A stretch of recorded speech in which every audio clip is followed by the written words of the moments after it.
ఏపీలో C16 కానివ్వండి, C20 కానివ్వండి, C23 రెగ్యులేషన్ కానివ్వండి, రీసెంట్గా అయినటువంటి ఎగ్జామ్స్ ఏవైతే ఉన్నాయో అవన్నీ కూడా ఎగ్జామ్స్ కంప్లీట్ అయిపోవడం జరిగింది. నేను ఇంతకుముందు వీడియోలో చెప్పాను. C16, C20 ఒకసారి అయిపోయినాయి. తర్వాత C23 అయిపోవడం జరిగింది. ఇప్పుడు రిజల్ట్స్ గురించి అడుగుతున్నారు. ఇంతకుముందు ఒక వీడియో చేశాను. అయితే పేపర్ వాల్యుయేషన్ C16, C20 ఎప్పుడో స్టార్ట్ అయినాయి. C23 కూడా రీసెంట్‌గా స్టార్ట్ అవ్వడం అయితే జరిగిందనమాట. అయితే పేపర్ వాల్యుయేషన్ అనేది నిదానంగా చేస్తారండి. ఇందుట్లో రెగ్యులరు, సప్లీ వాళ్ళు ఉంటారు కాబట్టి చాలా నిదానంగా ఉంటది. లాస్ట్ ఇయర్ అంటే పోయిన సంవత్సరం వచ్చేసరికి మనం చూసుకున్నట్టయితే డిసెంబర్ ఎండింగ్‌లో వస్తాయని జెప్పేసి చాలా మంది భావించారు. అయితే మనం జనవరిలో ఎప్పుడైతే వస్తాయి అనుకున్నామో జనవరిలో రావడం అయితే జరిగింది.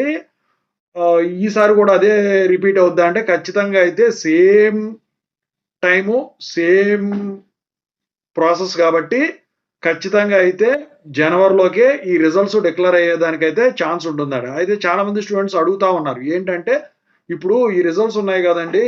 ఈ రిజల్ట్స్ పేపర్ వాల్యుయేషన్ చేసేటప్పుడు బీటెక్ లాగా టఫ్‌గా చేస్తారా అని జెప్పేసి.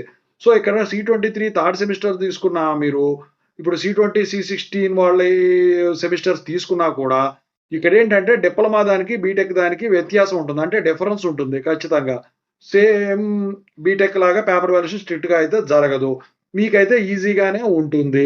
మీరు గనక కంటెంట్ ప్రెజెంట్ చేయగలిగితే మాత్రం ఖచ్చితంగా అయితే పాస్ అవ్వటమే గాకుండా 100 ఔట్ ఆఫ్ 100 మార్క్స్ వచ్చే విధంగా కూడా ఉండేదానికి ఛాన్స్ ఉంది. అది బాగా చదివే వాళ్ళకైతే. సో, దాని ప్రకారమే పేపర్ వాల్యుయేషన్ అయితే ఉంటుంది. డిప్లొమా కాలేజెస్ కూడా పెరిగిపోయిన సంగతి మీ అందరికి తెలియని విషయం గాదు. అయితే కొన్ని కోర్ గ్రూపులు తప్ప, అంటే అన్నీ గాదు. కొన్ని కోర్ గ్రూపులు తప్ప మిగతా బ్రాంచ్‌లు ఇప్పుడు సీఎస్‌సి గూడా వచ్చినియి గాబట్టి అవి ఫుల్ అయిపోతున్నాయి. ఇవి కొంచెం తగ్గినియి గాబట్టి వీటి పేపర్ వాల్యుయేషన్ ఏమో స్పీడ్‌గా అయిపోతుంది. వాటి పేపర్ వాల్యుయేషన్ డిలే అవుతుంది. వాటి గురించి రిజల్ట్స్ డిలే అవ్వడం జరుగుతుంది తప్ప, ఎందుకంటే ప్రతి ఒక్కళ్ళు గూడా వాళ్ళ రోజున కంప్యూటర్ సైన్సే ఫస్ట్ ఆప్షన్ ఇస్తున్నారు. ఆ తర్వాత ఎలక్ట్రానిక్స్ ఇస్తున్నారు. ఆ తర్వాత ట్రిపుల్ ఈకి ఇస్తున్నారు. ఆ తర్వాత మెకానికల్, చివరిలో సివిల్, ఆ తర్వాత మైనింగ్ ఉంటే.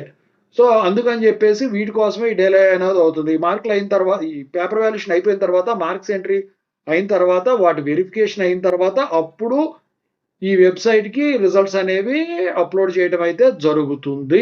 లింక్ చేయడం జరుగుతుంది. అప్పటి వరకు రిజల్ట్స్ రావు.